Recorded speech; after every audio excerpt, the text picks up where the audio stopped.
Boa tarde, agora acho que deu certo. Eu só preciso que vocês me digam se agora tá tudo ok.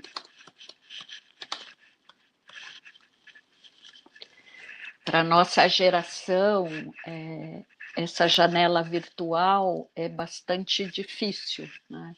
Porque a gente está acostumada com essa coisa mais de cheiro, de toque, enfim. Informa que a transmissão, sim, agora está ok. Tá. Boa tarde, Karen. Boa tarde, Rosimeire. Maria Tereza, obrigada. Muito obrigada. Eu não sei se vocês já querem que eu comece já, mas enquanto eu estava aqui me preparando, eu lembrei muito de um autor que provavelmente vocês conhecem, que é o Rubem Alves, e eu tive o prazer de conhecê-lo, e ele sempre me dizia, né, quem não fala sobre morte acaba por esquecer a vida, e morre antes, né, sem perceber. Acho que vamos ter aqui uma tarde difícil, né, porque falar de morte e perdas não é fácil, mas eu espero que vocês... a gente vai ter um delay ou um feedback talvez depois, tá? Mas, para que eu começasse a minha explicação, eu gostaria muito de ter um pouco de ideia, né? Porque não dá para falar de morte e luto sem reverenciar alguns autores, né? Mas eu queria um pouco ter a ideia de quantos profissionais da área da psicologia, ou das pessoas que só estão interessadas no tema, né? Isso é importante para que eu possa balizar um pouco a minha fala, né? Para não ficar tão teórico, mas também para dar um pouco de densidade, né? Boa tarde. Que bom esse tema, sim, Judite, né? É um tema que a gente dificilmente se propõe a falar, né? E, desculpa a pergunta, mas esse seminário será gravado sim, tá? Vai ficar disponibilizado, acho que no blog da Vetor. Todos os slides que eu disponibilizar aqui, isto depois vai estar sendo disponibilizado para vocês. Bacana, tem muita gente da área, estudante de psicologia, bacana. Estou perguntando, porque assim, acho que nós estamos num momento que morte e luto atravessou a nossa vida, né? Vocês vão ver que eu estudo o tema já há mais de 20 anos, né? Então, para mim, esse tema é muito recorrente, né? Mas acho que é um tema difícil, mas necessário, né? Sou psicóloga, Nilza, sou psicóloga e orientadora, tá? Neuropsicóloga, bacana, né? Até porque hoje a gente tem muito, Célia, os estresses pós-traumáticos, né? E muito em decorrência de tudo isso que a gente está vivendo e que muitas vezes os enlutados precisam de uma avaliação neuropsicológica, né? Tá, clínica de RH, tá. Enquanto as pessoas vão entrando, tá? E eu vou pôr os slides, eu queria trazer para vocês, eu peguei hoje de manhã, né, vocês devem conhecer, existe um site que é dos Inumeráveis, e é um site que foi feito por alguns jornalistas, e basicamente ele tem a intenção, né, de trazer as histórias das pessoas que faleceram com Covid. Eu acho que é importante sinalizar que, apesar de estarmos, né, num mês que é um mês de cuidado ao suicídio, né, as doenças mentais, eu acho que a gente está falando de morte e luto que acontece todos os dias na nossa vida e desde a mais tenra idade nossa. Né? Quando a gente nasce, os nossos pais já nos dizem, né? A única coisa que sabemos é que vamos morrer. Mas eu trouxe hoje, que é super recente, todos os dois são do mês de maio, que é um pouco a história de duas pessoas, né, que foram retratadas por os jornalistas. Né? Então, queria começar pelo Gabriel. Maio 2020. Gabriel passou a maior parte de sua vida na barriga da mãe, Priscila, né, da mãe Priscila.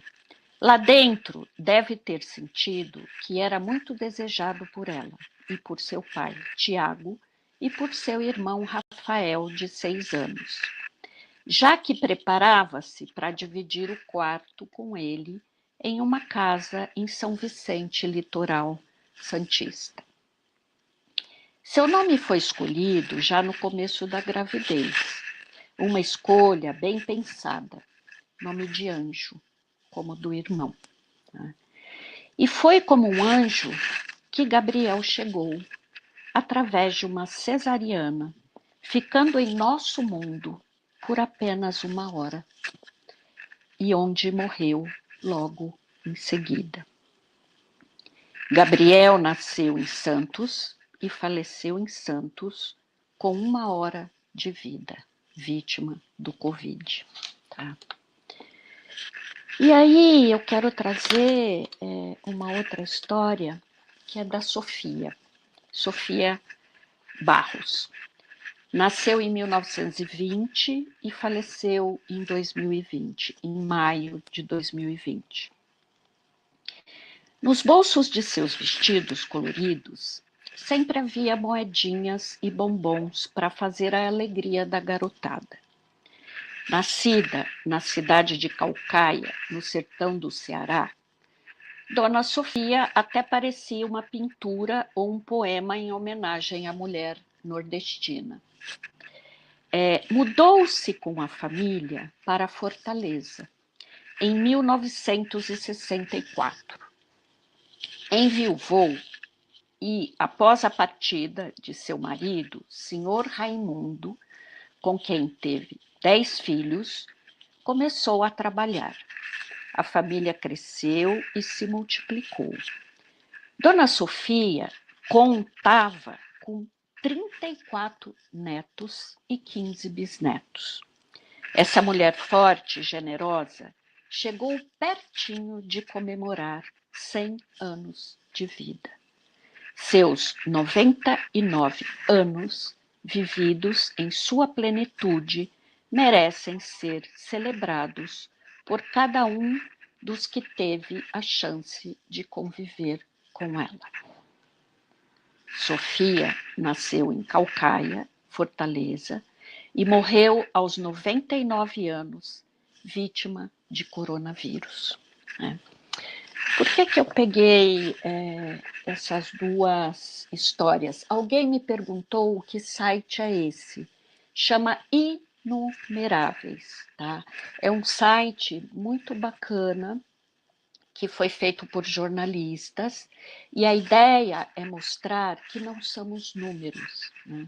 Eu acho que todos nós que estamos aqui sabemos que nós já estamos, né, em 1.100, praticamente em 1.100 mortos por Covid, né, 1.120 mil, né, 1.300 milhões de pessoas que estão em luto. Né? Chama Inumeráveis, e a ideia é, ao invés de trazer o número, né, é trazer a história das pessoas. Tá? Então, o site chama Inumeráveis. Bom, eu vou colocar os slides porque aí a gente vai passando. Eu não sei se eu vou conseguir ver se vocês me fizerem pergunta, mas eu acho que eu tenho o pessoal que vai me assessorar, né? Queria agradecer muito a Cristiane, que foi quem me convidou, e a Maria Tereza, que me deu essa aulinha aqui, que para mim é muito difícil. Eu peço que vocês tenham um pouco de paciência, porque, embora eu seja professora universitária, esse esquema de janela virtual não é muito confortável para mim, tá? Mas vamos lá. Bom, meu nome é Lélia, tá? Sou mestre e doutora pela USP, trabalho com luto há mais de 20 anos, tá? Eu coordeno, né, junto com uma parceira, alguns trabalhos em cemitério, né, porque a gente sabe hoje que muito dos trabalhos de luto, eles acontecem nos hospitais, né, mas pouquíssimos trabalhos vão no pós-morte, né, e a família que sepulta os seus entes queridos entram, né, no processo de luto. Então, a gente faz um trabalho já há alguns anos em alguns cemitérios, fazendo assessoria, grupos de enlutados, grupo de mães que perderam filhos, enfim, né? A gente tenta cobrir um pouco esse universo, tá? Bom, tá aqui o meu e-mail, se alguém quiser me fazer uma pergunta que eu não possa ter respondido, enfim, né, vocês fiquem à vontade. Bom, eu queria começar, apesar de não termos esse feedback de imagem ou de eu ver vocês, né? Vocês me viram, mas eu não pude ver vocês, né? Isso já é um luto para mim, né? Isso para mim é uma coisa pós-moderna que eu tenho tentado aprender. Acho que eu e minha geração temos bastante dificuldade, né, nessa janela virtual, mas enfim, a ideia é que vocês pensem, né, e tentem pelo menos só me escrever, né? Ah, eu vivi a situação 1, eu vivi a 2. São algumas situações que eu coloco para a gente começar um pouco esse bate-papo, né? Quem de vocês já viveu alguma das situações abaixo, né? Coloquei 7, mas é óbvio que a gente está pensando aqui que nós temos muito mais, né? Uma morte de alguém com quem você tinha um vínculo importante, né? Um divórcio, um rompimento de algum relacionamento afetivo, né? Uma demissão ou desligamento de um trabalho que era importante, né? Quem nunca viveu isso, né? É muito difícil. Uma mudança de país, né? Uma mudança de cidade, uma mudança de escola. Eu me lembro que eu atendi um menino, né, que ele morou em Paris muito tempo e ele perdeu o pai em Paris, ele voltou para o Brasil, ele perdeu o país que ele nasceu e ele perdeu a escola e os amigos, né? Vocês veem que foram muitos lutos ao mesmo tempo, né? Quem não viveu um afastamento prolongado de alguém importante ou alguma outra perda, né, que de alguma forma não está aqui contemplado, né? Eu vi aqui que todo mundo já viveu 1, 2, 3, 4, 5, 6, 7 e por aí afora, né? Tirando o número 2, já vivi tudo, já falou a Rosimeire, a Karen, né? Sim, né? E acho que essa é um pouco a ideia para a gente começar, né? Todos nós, né, seres vivos, que temos pelo menos condições de entender um pouco, né, o que é a vida, já vivemos algumas perdas, né? Então, vamos lá. Somos, né? Eu gosto muito dessa ideia, né? Porque em função, inclusive, da nossa racionalidade, né, e da nossa linguagem, nós somos os únicos seres vivos que sabemos da existência da nossa finitude, né? Isso nos faz termos a sensação de que não temos onipotência para o controle da vida nossa e de quem amamos, né?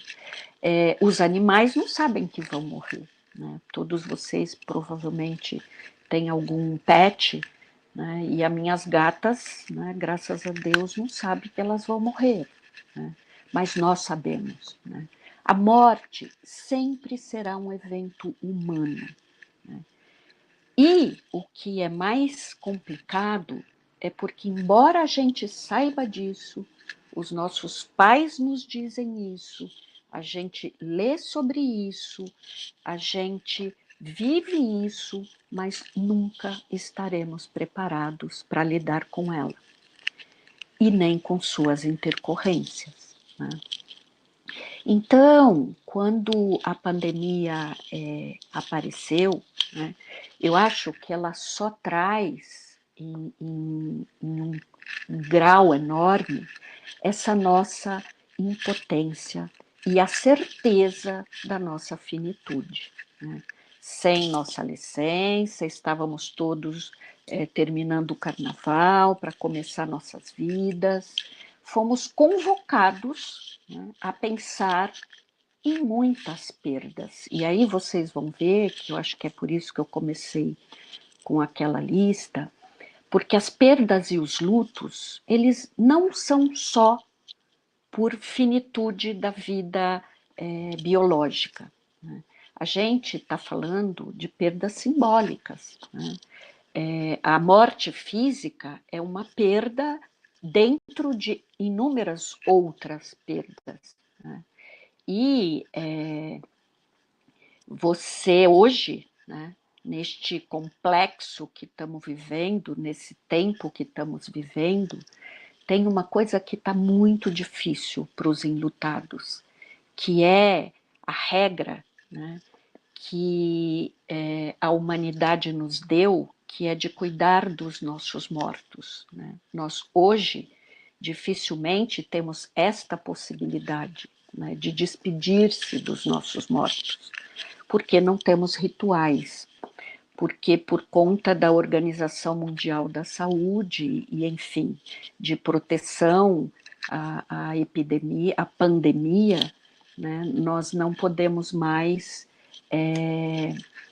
fazer os lutos ou os rituais como eram feitos até pouco tempo atrás. Às vezes as pessoas me perguntam se com tudo isso que está acontecendo, a morte vai ser falada de uma forma muito mais intensa. Eu digo que não, né? Eu digo que quando tudo passar, o ser humano tem uma capacidade, inclusive, de negar ou criar mecanismos de defesa que faz com que ele pense pouco na morte, né? Porque a morte é um evento muito difícil de se viver, né?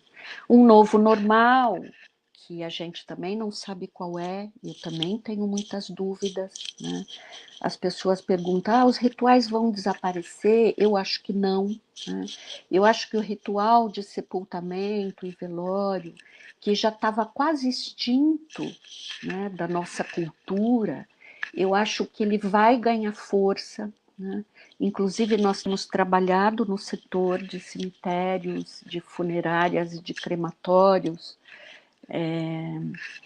com os velórios virtuais, né, que é dar para as famílias um pouco, né, dessa janela virtual de acolhimento que as famílias hoje não podem ter, né? Aquele abraço, aquele contato, as famílias hoje não têm, né?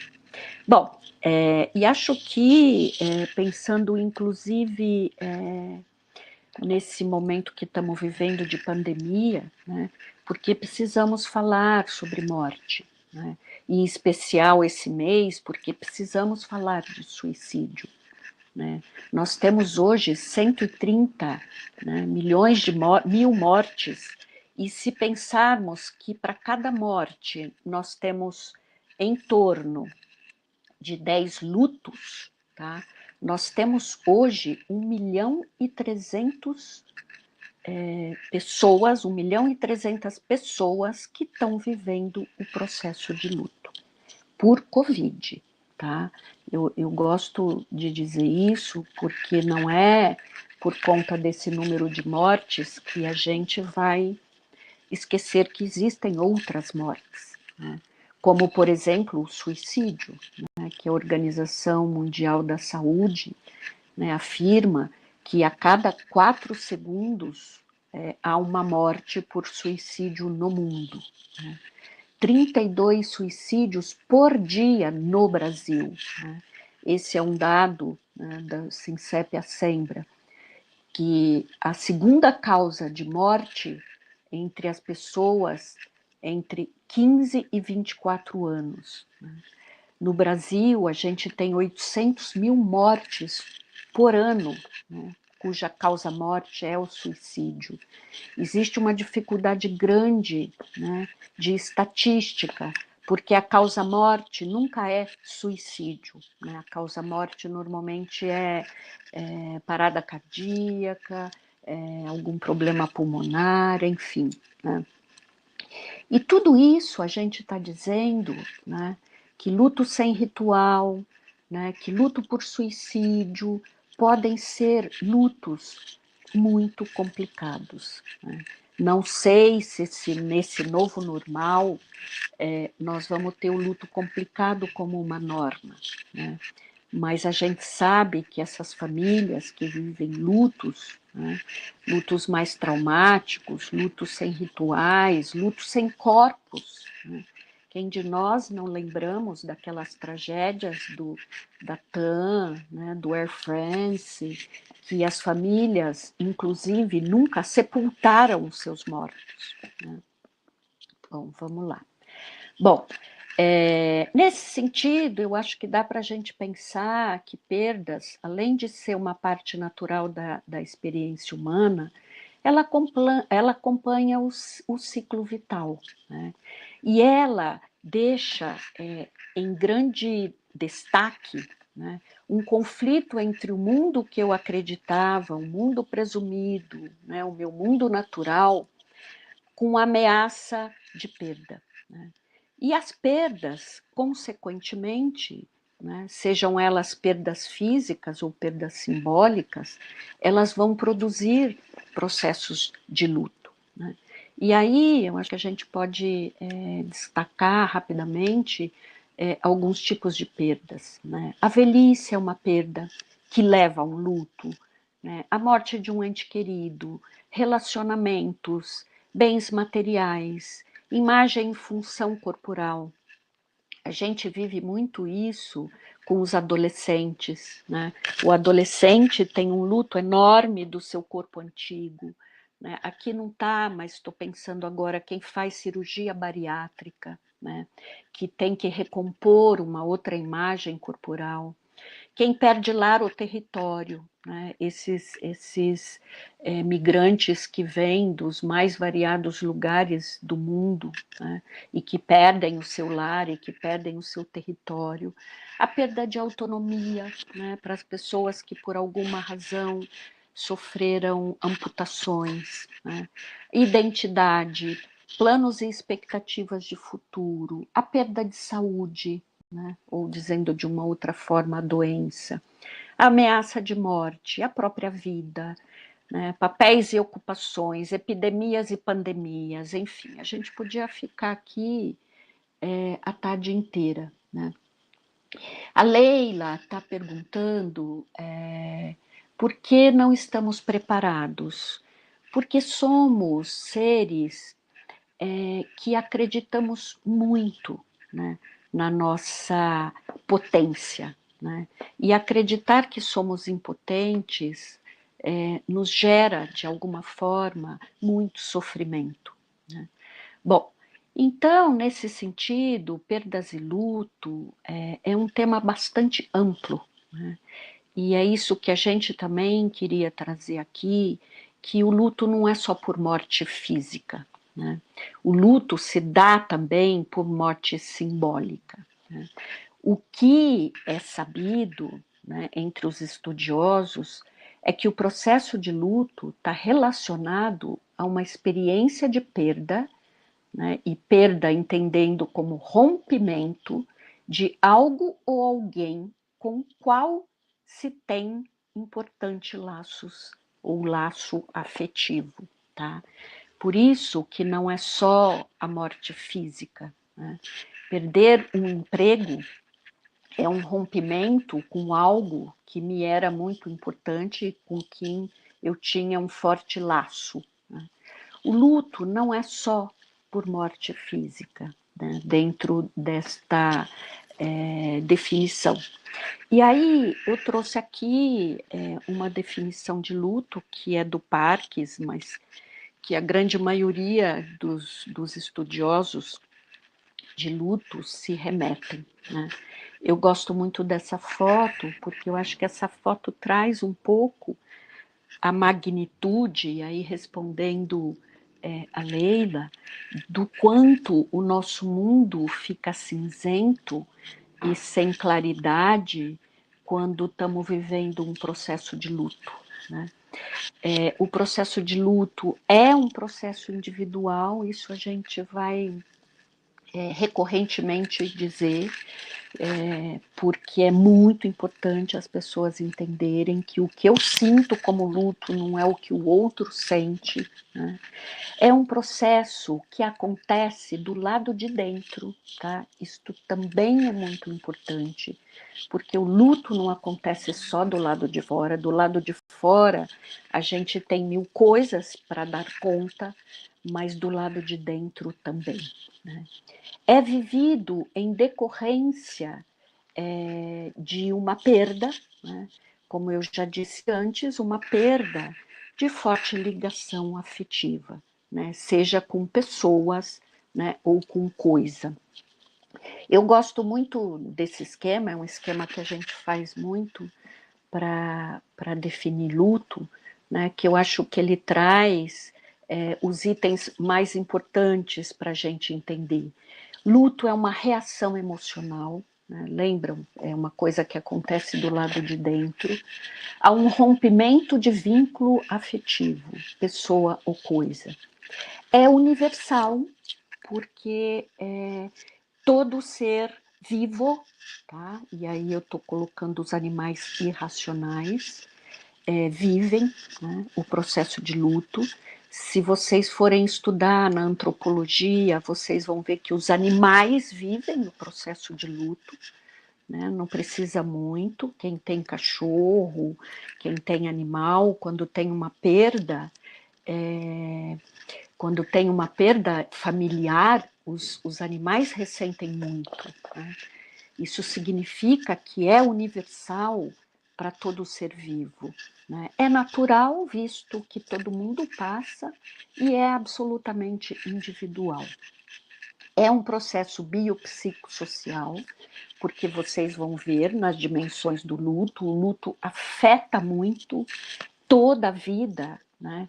Tanto a vida social, quanto a vida psicológica, quanto a saúde física e mental do enlutado, né? Afeta profundamente o sujeito nisso, né? Em várias dimensões da sua vida.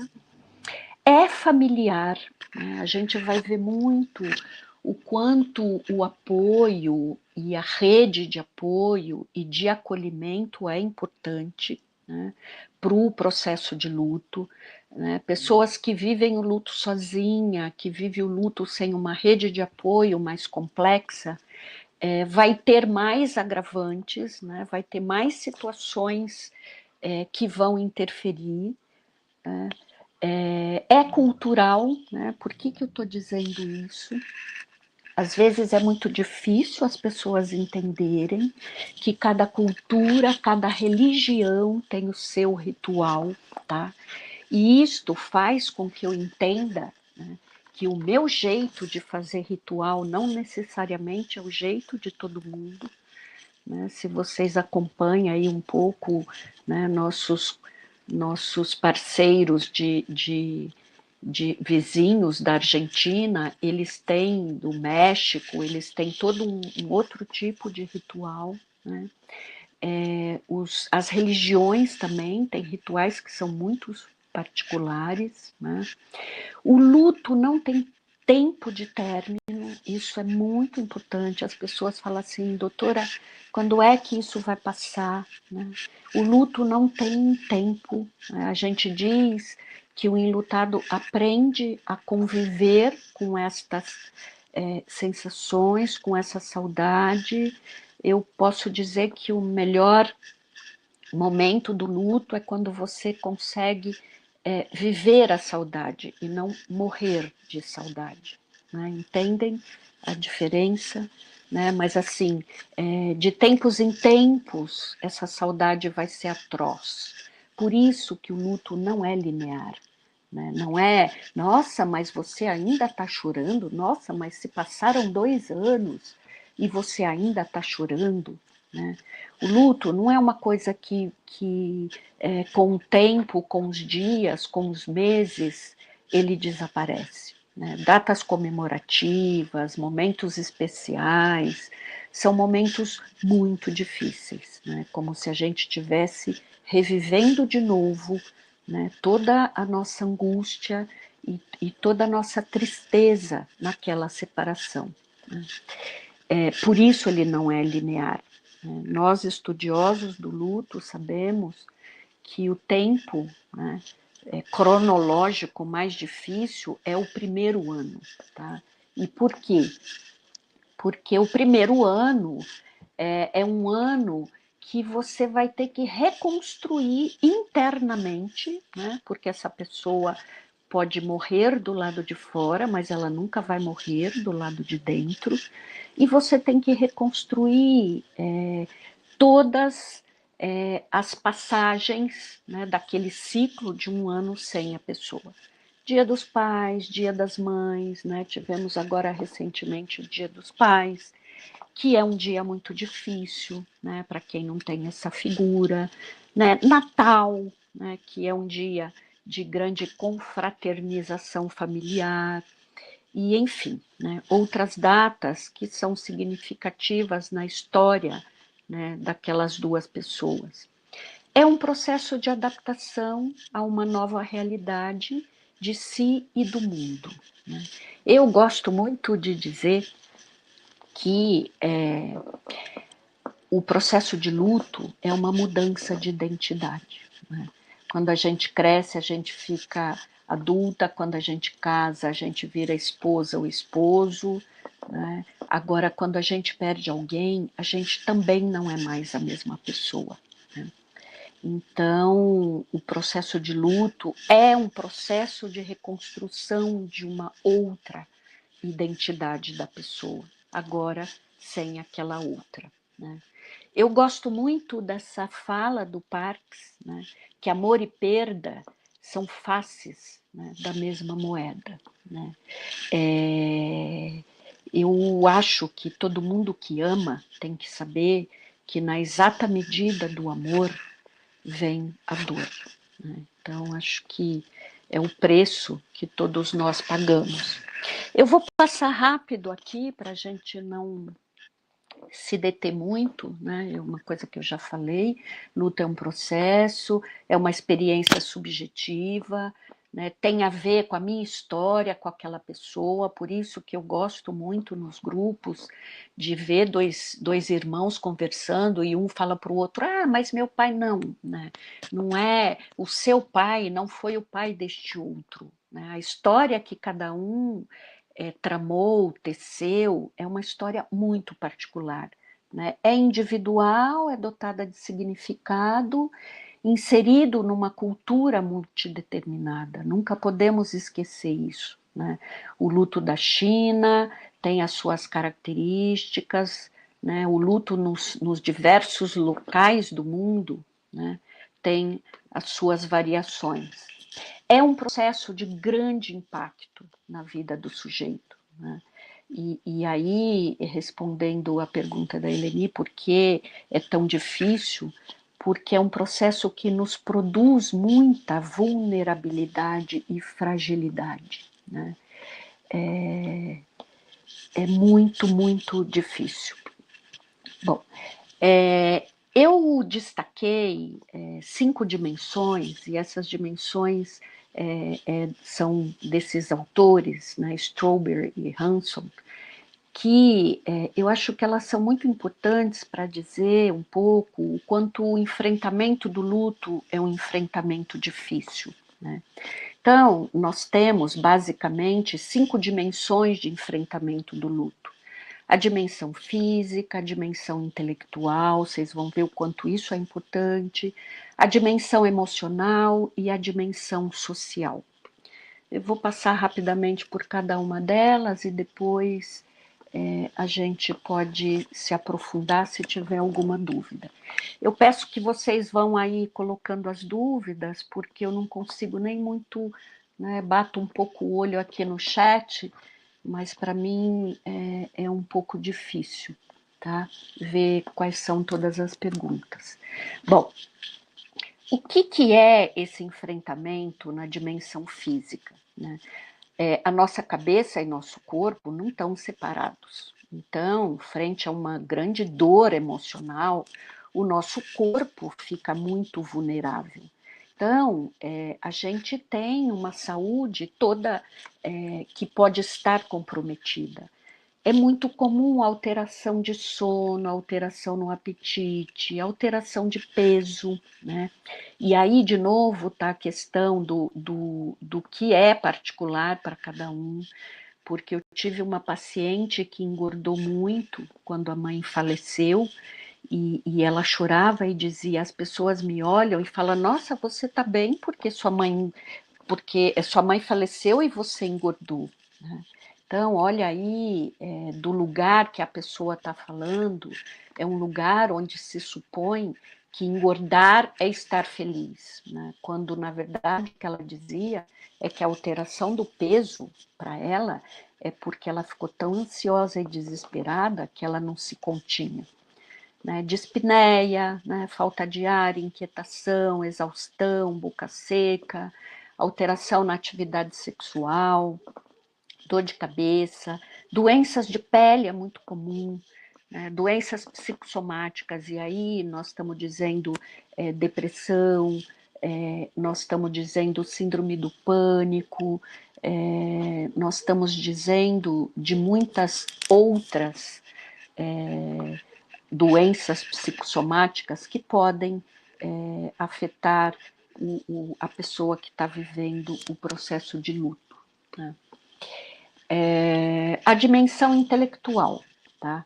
As pessoas não têm a parca ideia do quanto o luto mobiliza o nosso funcionamento cognitivo, né?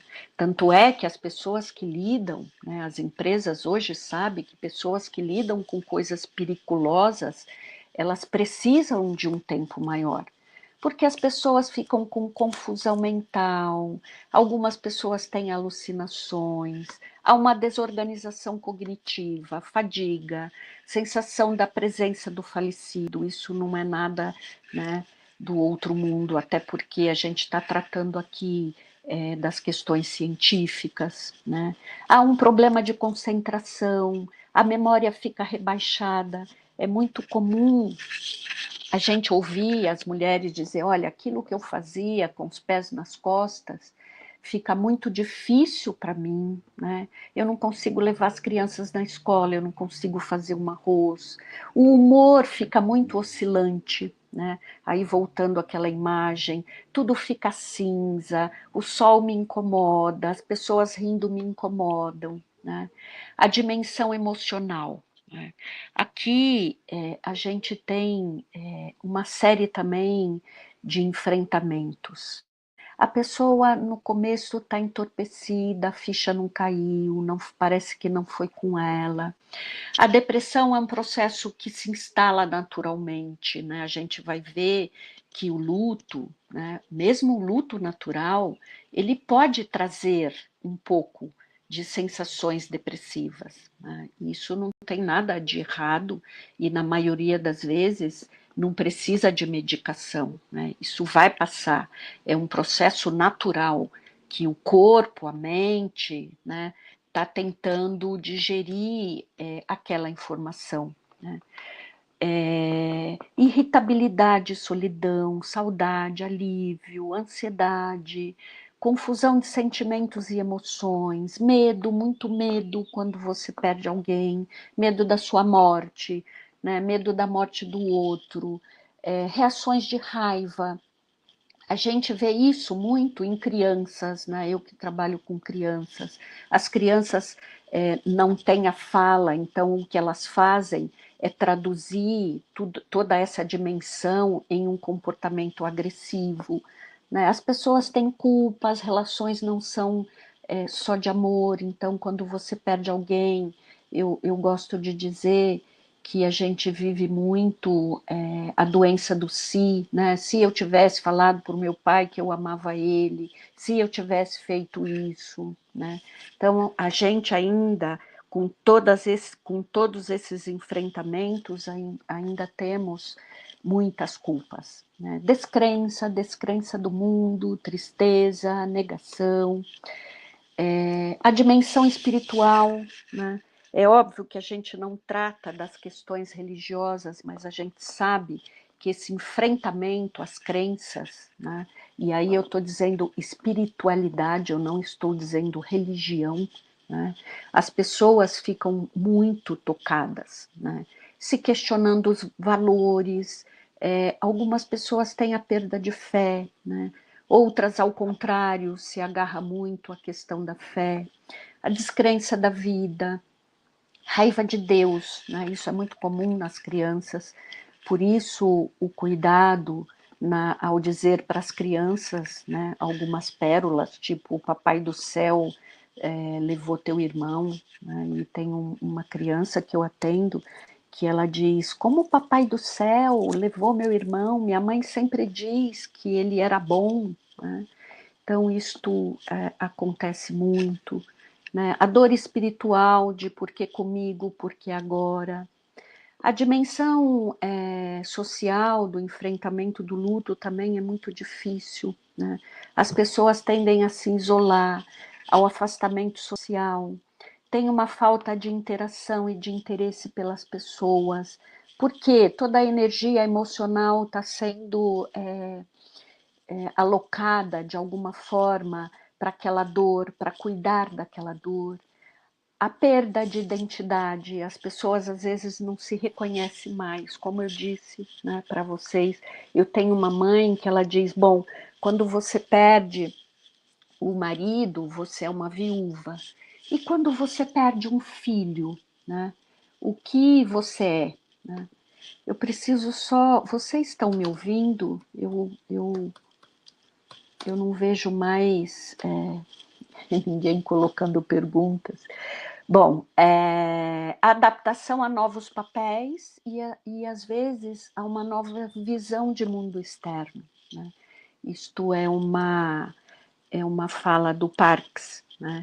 É isso, né? As mulheres viúvas muitas vezes têm que assumir vários outros papéis, né? Não em substituição àquela pessoa que está ausente, né? Mas em uma outra reconstrução, né? Bom, vamos lá. Os fatores que interferem no processo de luto, né? Além dos enfrentamentos, né, a gente tem aí uma série de fatores que interferem. Padrão de apego, quem era essa pessoa? Era meu pai, era meu chefe, era meu amigo, né? Era uma pessoa que eu era muito ligada. A história de perdas que a pessoa já teve, né? os fundamentos culturais e religiosos do enlutado, né? No que ele acredita, né? De que forma ele acredita. A idade da pessoa, a gente vai passar rápido pelas crianças, né? Cada idade tem uma capacidade cognitiva de compreensão, tá? A rede social, né? Essa pessoa que está em luto tem uma boa rede social, essa pessoa que está em luto está acolhida por uma rede social, o contexto da perda, e aí eu acho que dá para a gente pensar no que a gente está vivendo. Nós estamos vivendo perdas muito difíceis, porque são perdas traumáticas, são perdas cujo o ente querido vai para o hospital e você não consegue nem se despedir, né? Você não acompanha o sofrimento, né? O que as pessoas mais dizem, às vezes, nos velórios é ele teve uma morte digna, ele foi bem cuidado, né? Nesse momento da pandemia, esse contexto da perda é um contexto muito difícil, né? Ou outros contextos, né? Tragédias, assaltos, enfim, né? Tudo isso que a gente de alguma forma já viveu. A gente tem, né, uma série de variações no processo de luto, né? E isso também é um fator que é um fator muito precioso para quem está acompanhando uma pessoa em luto, né? A gente tem o luto natural, é difícil dizer isso, mas aquele luto natural é aquele luto onde você tem a tristeza, o pesar, mas você volta à rotina, você tem tristeza, pesar, um pouco de depressão, mas você consegue voltar à rotina, né? O luto complicado é esse que eu acho que nos assola, né? Porque a gente tem uma série de fatores que a gente não consegue dar conta no processo de luto, a despedida, o abraço fraternal dos amigos, o poder falar sobre a pessoa. Então você tem tristeza, pesar e, via de regra, adoecimento físico e psíquico, né? O luto complicado normalmente é um luto que vai precisar de um profissional da área. A gente tem o luto antecipatório, que são os lutos de doença pré-existente. A gente diz antecipatório porque você vai se preparando, isto não quer dizer, né, que o processo de luto vai ser mais fácil ou mais difícil, né? O luto traumático, né? E no luto traumático, eu acho que a gente tem essas questões que ainda fica por quê, né? Por que aconteceu, que são os acidentes e as tragédias, né? O luto não reconhecido, que é um luto que tem sido muito estudado, né? Inclusive agora eu estou atendendo um casal que perderam um bebê natimorto, né? A gente diz não reconhecido porque a sociedade não reconhece como luto, né? Não, imagina, você nem conheceu o bebê, né? São os divórcios que as pessoas não entendem que um processo de divórcio é um luto muito difícil, né, para ambos que se separaram. As mudanças, né, as mortes neonatal, que é o que eu estava contando do casal. A gente tem um luto inibido, que é um luto também que é bastante intenso, que a pessoa se arma de mecanismos de defesa e ela se protege, então ela prefere achar que o pai viajou, que não aconteceu, que a pessoa vai voltar, enfim, né? É um luto que está completamente inibido. E o luto público coletivo, que é esse que a gente vive, né? A gente se luta, né, um pouco, mas ele é um luto que acontece muito mais no âmbito público. Um exemplo disso por exemplo, quando o Senna morreu, né? Teve ali um luto público, um luto coletivo, né? Porque ele era um ícone, ele representava coisas afetivas, né? O nosso país, a nossa bandeira, mas efetivamente quem entrou em processo de luto foi a família, né? O nosso luto foi um luto por outras questões, né? Por outros laços afetivos. Eu não vou perder muito tempo, mas eu só queria dizer que o luto para quem vê não é um luto para quem vive, né? E acho que esse roteiro dá bem para entender o quanto é difícil o processo de luto, o quanto as amarras são difíceis, o quanto não há um eixo que leva a algum lugar, né? As coisas são completamente confusas. Kelly, eu já vou te responder, tá? Da criança de 2 anos. E aí, esse modelo, né, é um modelo que foi construído por um casal, Strawberry Shute, que nos traz, né, um modelo dual, que deveria ser um modelo, né, o mais próximo do luto natural, que é aquele enlutado que ele faz um movimento para a perda, né? Ele chora, ele fala do ente querido, ele evita algumas coisas, ele tenta restaurar outras, mas ele responde às mudanças, ele se reorganiza, ele volta para a vida, tá? Ele precisa assumir as tarefas, então isso faz com que ele se envolva, né, com as outras coisas que não só com a dor da perda, né? Ele retoma suas tarefas. Então, é um processo, e por isso dual, né, que ele trabalha muito com o enfrentamento da dor, mas com o enfrentamento da vida. Esse modelo é um modelo que nós, especialistas em luto, trabalhamos muito nos grupos de apoio, né? A gente dá espaço de acolhimento, da pessoa falar da dor, mas a gente também produz espaços de enfrentamento, né? Eu vou falar um pouco disso para vocês.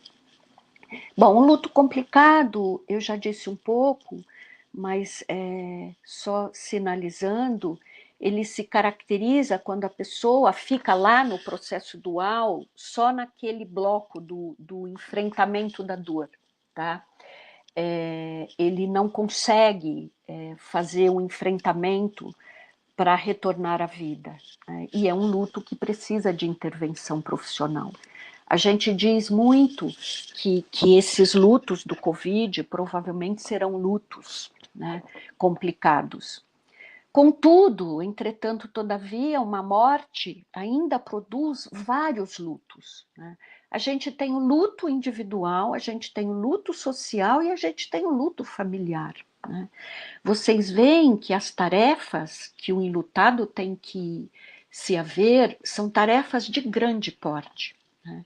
E o ritual é um momento, né? O que é o ritual? Um conjunto de práticas, de uma cultura que diz, né, como é que a gente tem que se comportar e se expressar em determinada situação. Eu estou falando aqui, sim, Judite, os lutos complicados, eles têm muito mais riscos de suicídios, né? O ritual é aquele evento, aquela celebração, né, que as pessoas fazem para se despedir, né? A função do ritual é marcar a passagem de um fato ou evento, sinalizar a concretude, a realidade, socializar um acontecimento, facilitar a expressão, né? E aí eu me lembro muito, por exemplo, de casamento. Não tem casamento sem o ritual da noiva entrar, né, do padre ou do pastor fazer a cerimônia. O aniversário, né? Nenhuma criança se contenta em fazer aniversário se não tiver o bolo, né? O que eu estou dizendo aqui para vocês?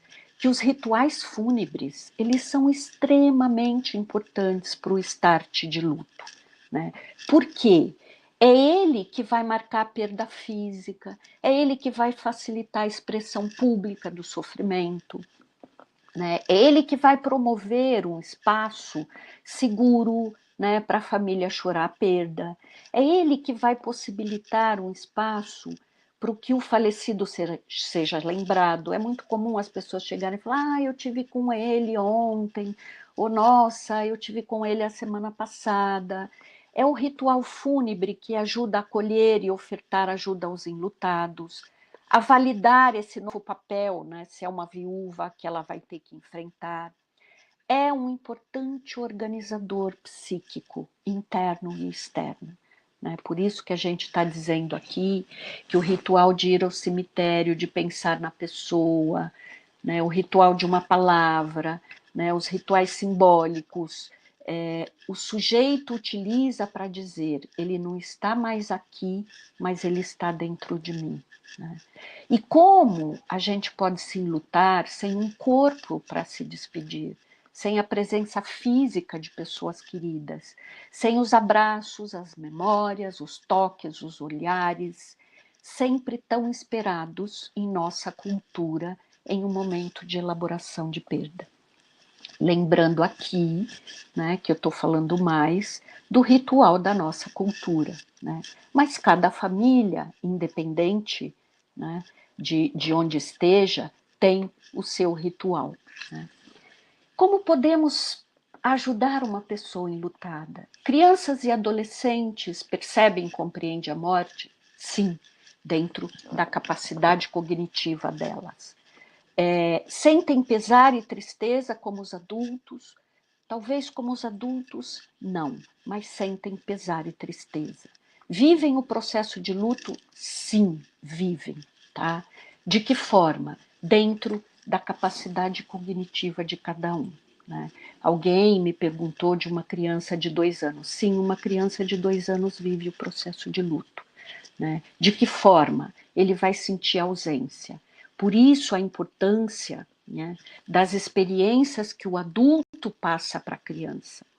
E fica aqui algumas dicas, né, do quanto é importante a gente não usar o mundo simbólico da criança, né, numa etapa de 3 a 6 anos, que o pensamento dela é mágico, porque a criança vai pegar literalmente a explicação. Vovô foi para o céu, quem vai para o céu é estrela. Vovô virou estrelinha. Né? Vovô foi viajar, quem viaja volta. Né? Isso pode reverberar no futuro para algumas crianças o quanto. Eu vi que alguém escreveu travou, está travado, alguém pode me dar um feedback? E as crianças sim vivem o processo de luto. Né? Aqui não, tá. Nós vamos até um pouquinho, até 4h10, 4h15, tá bom? Para quem está perguntando. Como podemos ajudar as pessoas enlutadas? Eu gosto muito, né, disso que a gente fizemos.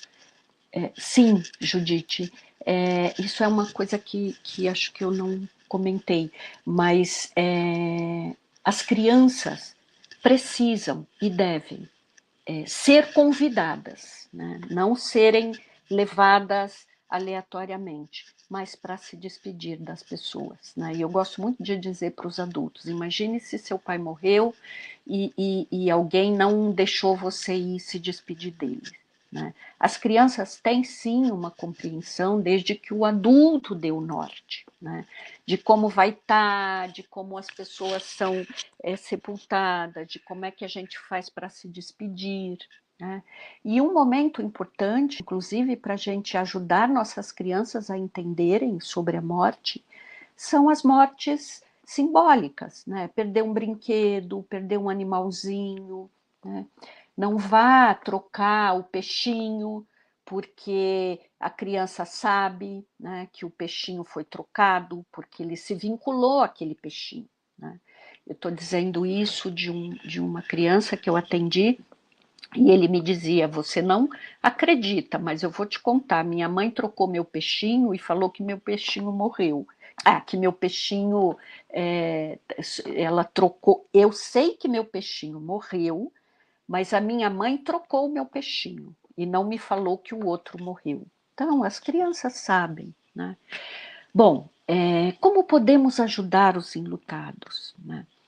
A gente fez aqui, né, eu e minha parceira, tipo uma cartilha, né, do que as pessoas vêm nos dizendo ao longo, né, desse trabalho de apoio ao luto. Né. Se você não souber o que dizer, não me diga nada. Sua presença e seu abraço me dão conforto e sinaliza que você está comigo na minha dor. Né? A gente tende a falar um monte de coisas, né? Não fala nada. O enlutado quer o teu ouvido, porque é ele que quer falar da dor dele. Né?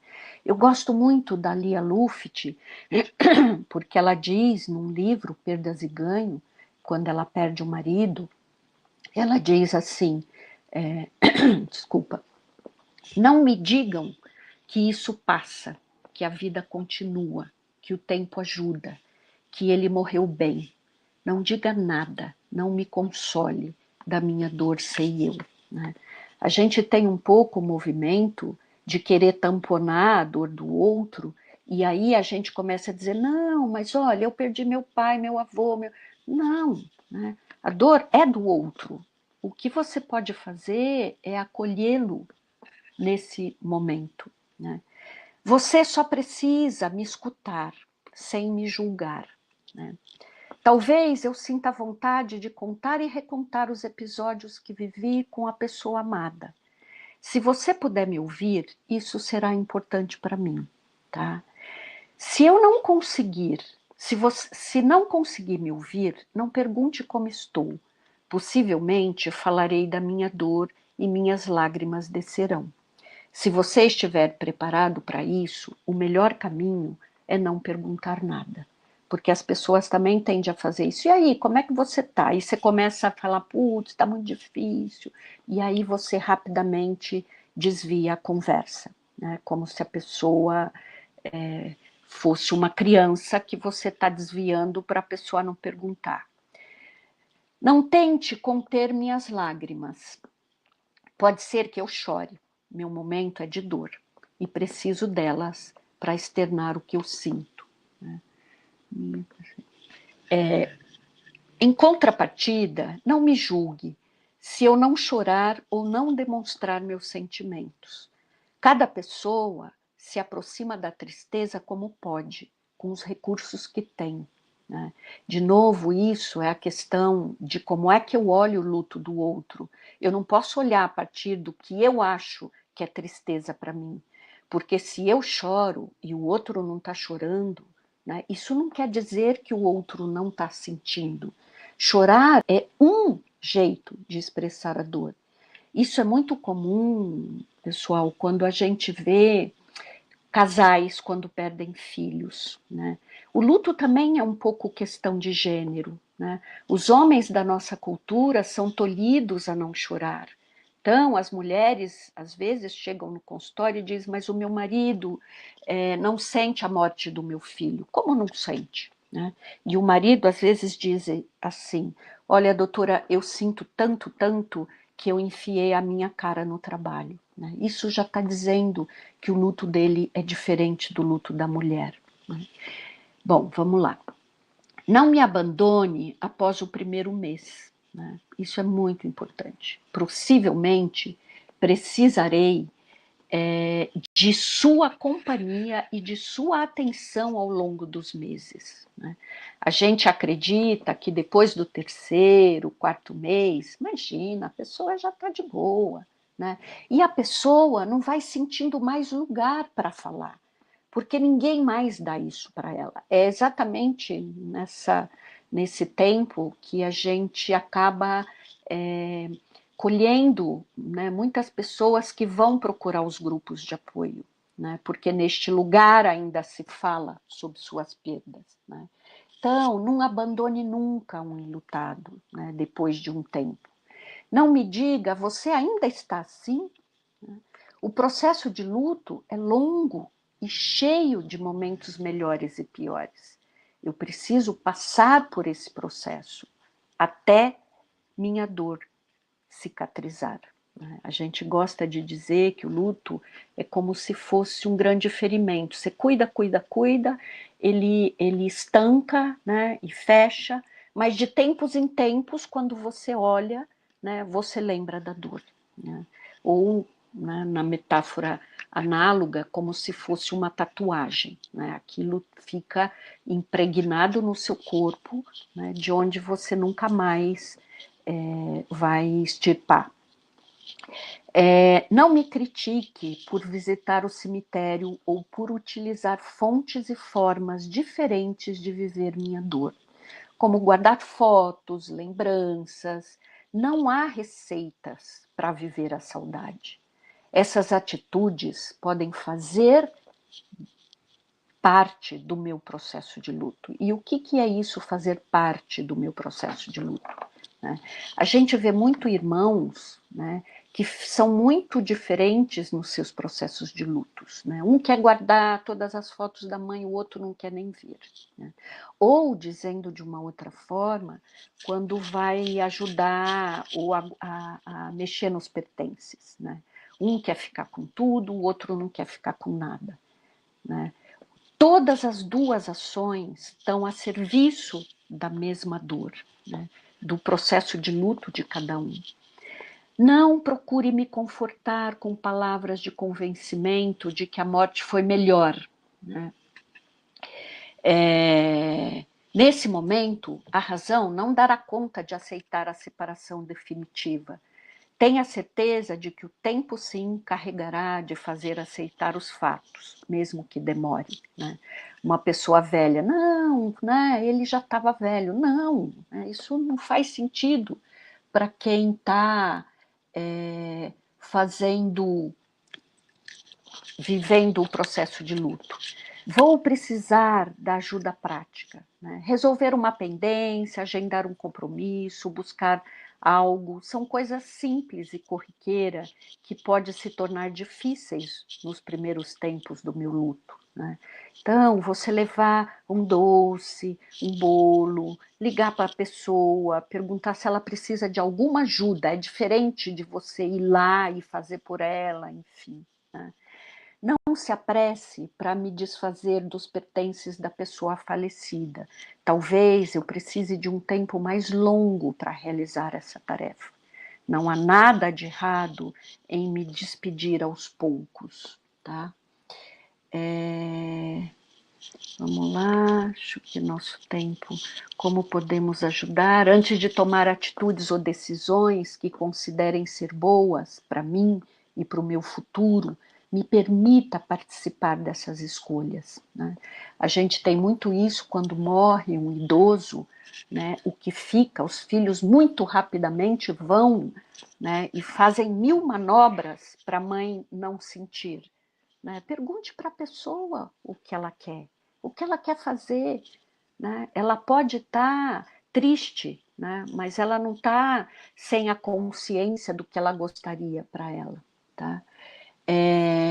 Não tente adivinhar, né, o que eu quero. Me pergunte que tipo de ajuda eu estou precisando. Né? Eu não sei porque é difícil para a gente, né? A gente fica tentando adivinhar o que a pessoa está precisando. Né? Não finja que nada aconteceu e não tente me distrair. Né? Datas comemorativas sempre serão momentos difíceis para mim. Né? Não compara a minha perda com qualquer outra. Né? Isso é muito cruel. Né? Eu não vou perder muito tempo, mas é só para dizer para vocês o que o entorno pode fazer. Né? Ações de caráter informativo, como está tendo agora, né, no Setembro Amarelo, né, informações sobre o suicídio, sim, lutos complicados podem levar a suicídios, folhetos de orientações, palestras, né, que é uma coisa que a gente faz nos cemitérios que a gente trabalha, né, palestra de orientação ao luto. Você está vivendo luto? Então, se preocupe com isso, né? Não existe etiqueta ou protocolo, né? Todos nós, né? Eu que sou especialista, vocês que são profissionais da área de psicologia, enfim, todos nós devemos ser rede de apoio, né? Famílias, vizinhos, amigos. A gente precisa aprender a legitimar o sofrimento e a dor do outro, sem avaliar. Quem está perto, acolhe. Quem está longe, julga. Né? Eu gosto muito disso. Né? Esteja perto, não julgue. Né? A dor é do outro. Oferecer suporte, né, cuidado, escuta, empatia, sem régua, né, não é do meu jeito, né, é do jeito que você precisa. Intervenção terapêutica individual, se necessário, e grupo de apoios, né, que é uma coisa que a gente vem fazendo, e inclusive em breve a gente vai trazer um material que nós estamos produzindo junto com a Vetor para o trabalho em grupos de apoio ao luto, né? Fiquem atentos que vocês vão ter esse material em breve que nós estamos produzindo. Por que o grupo de apoio é importante, né? Eu sou muito feliz em poder ter ressignificado minha vida trabalhando com morte, né? Estou dizendo isso para vocês. O grupo de apoio me dá muito essa certeza, né? Porque já é tão difícil você ouvir, mas você legitimar, identificar a reação do outro, né? Poder dar orientações, abrir um canal para as pessoas falarem dos seus lutos, né? Então isso ajuda a socializar, a pessoa fala, poxa, a dor não é só minha, né? Organizar as emoções e sentimentos. Bom, hoje eu saí do grupo com isso, isso e isso, né? Semana que vem, olha, o grupo foi importante por isso. Escutar as experiências vividas por outros, né? E encontrar pertencimento. Acho que é isso que eu quero dizer, né? Os enlutados, eles ficam muito sem contextos, porque eles não se sentem pertencentes a nenhum grupo, né? Eles não se sentem pertencendo a um grupo específico, né? Muitas vezes eu ouço as pessoas dizerem que elas se sentem esquisitas, né? E sim, porque parece que a gente não acha os grupos afins, né? E aí eu quero terminar um pouco a minha fala, né? Acho que estamos aí em cima, mas deixando para vocês o que eu acho que quem trabalha com luto aprende e apreende, né? Isso é um trocadilho mesmo de palavras, né? O que a gente pode aprender e apreender trabalhando com luto, né? Trabalhar com luto ressignifica a nossa vida, porque a gente trabalha, entende, volta, né? Porque ajuda a gente a entender que somos mortais, que somos finitos. As dores são provas empíricas da nossa existência, né? Por mais que isso, né, como disse alguma colega no começo, seja difícil, né? A gente vai se familiarizando com isso. Coragem e medo são parceiros, né? Tudo bem ter medo, né? Tudo bem estar frágil, né? Devemos humanizar e não congelar nossas emoções, né? Tudo bem eu poder chorar, eu poder dizer, olha, hoje não está dando, hoje está difícil, né? E a gente aprende a se sentir pertencentes desse momento, mesmo junto com outros enlutados, porque todos nós já passamos por algum luto, né? E se eu não conheço, isso não quer dizer que não me afeta, que não foi comigo, né? Muito pelo contrário, se eu não conheço, isso me afeta, porque o outro também é um humano, tá? Não devemos nos blindar aos lutos coletivos, né? E aí eu estou falando do que a gente está vivendo aí, né? Ah, não, não é comigo. Ah, é só mais um número. Por isso que eu acho que o site dos inumeráveis é tão potente, porque ele faz com que cada número daquele, né, se torne uma história. As pessoas não querem ser número, as pessoas querem ser histórias, né? Enquanto alguém puder falar de mim, Lélia, eu sei que eu vou estar viva, né? Não sei se vocês conseguem captar essa metáfora que eu quero dizer. Ninguém morre enquanto é lembrado, né? E não dá para dizer que tudo isso que está acontecendo não é comigo, né? Não tem a ver comigo, né? O novo normal, né, deve usar a tecnologia em prol da humanização, não da mecanização, né? E aí eu quero fechar com algumas palavras que eu acho que falta, né, na nossa sociedade, no nosso mundo, no nosso universo, né? No nosso normal. Né? Empatia, escuta compassiva, né? Escutar o outro é esquecer das minhas crenças, escutar sem julgamento, né? Ah, imagina você morrer por causa de um passarinho. Eu tenho um paciente que perdeu o passarinho essa semana e ele está em prantos, né? E ele fala para mim, só você entende, porque todo mundo na minha casa fala, imagina, era só um passarinho. Né? Então, sem julgamentos, né? Disponibilidade e acolhimento. Né? Somos humanos cuidando de humanos. Né? E já que aqui a grande maioria, né, é profissional da área de cuidados, né, a gente não pode esquecer nunca que somos humanos, né? E que se temos habilidades, né, de cuidar, né, que cuidamos de humanos, né, como somos. Obrigada a todos, desculpe a minha velocidade, né? Eu sabia que o tempo ia ser pequeno, mas eu acho que o que eu tentei foi contemplar um pouco todas essas questões. Né?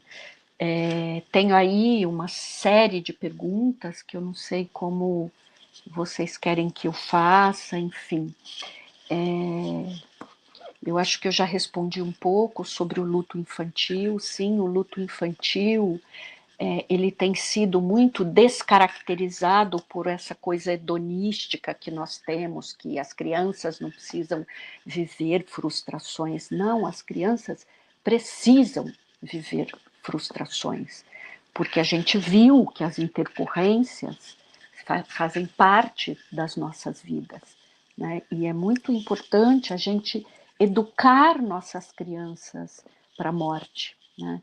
Se a gente educa para a vida, né, fica aí, eu acho que essa inscrição, se a gente educa para a vida, né, nós também temos a obrigação educacional de educar para a morte, tá bom? Bom, agradeço, Kelly, excelente aula, obrigada a vocês, desculpe aí a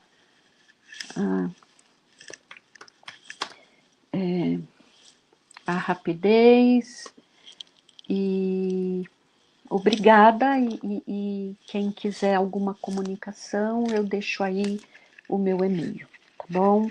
Obrigada, tchau.